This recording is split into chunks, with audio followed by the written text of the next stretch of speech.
শীতের সময় আমরা ছাদ বাগানে যে সবজিগুলো লাগাই সেগুলোর মধ্যে টমেটো খুব সহজে হয়ে যায়, খুব একটা যত্ন এখানে লাগে না।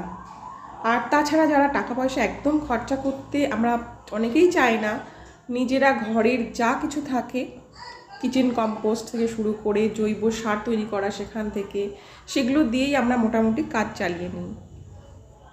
এখানেও সেরকম আমি আজকে টমেটো যেভাবে চারা তৈরি করা থেকে গাছ লাগানো পর্যন্ত আপনাদের সাথে শেয়ার করব। আমি এখানে একটা টমেটো নিয়েছি, ভালো একটা পাকা ধরনের টমেটো, সেখান থেকে বীজ বার করে আমি নর্মাল মাটিতে এখানে বসিয়ে দিয়েছি।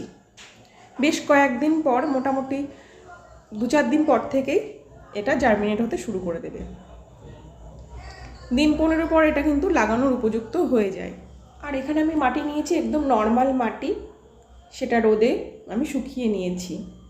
আর তার সাথে নিয়েছি কিছু যেগুলো ফেলে দেওয়া শুকনো পাতা হতে পারে, আমি এখানে নারকেল গাছের কিছু অংশ আমি নিয়েছি। বা ড্রেনেজ সিস্টেমটা ঠিকঠাক রাখার জন্য আমি এখানে নিচে শুকনো মালই আমি দিয়ে নিচ্ছি।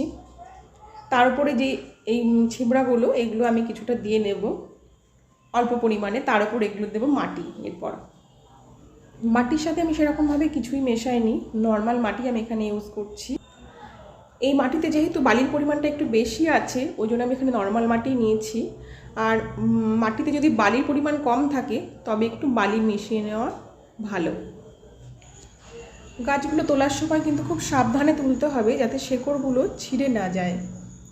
এটা লাগিয়ে দেওয়ার পর মোটামুটি 7 থেকে 10 দিনের মধ্যে গাছটা একদম সেট হয়ে যাবে। তারপর যদি সম্ভব হয় সর্ষে খোল কিনে এনে সেটা ভিজিয়ে রেখে 2-3 দিন পর জলের সাথে মিশিয়ে সপ্তাহখানিক বাদে বাদে একদিন করে দিয়ে দিতে হবে। ব্যাস, আর কোনো যত্ন এখানে পরিচর্যা লাগবে না, তাতেই ভরে উঠবে শীতের এই সবজি টমেটো।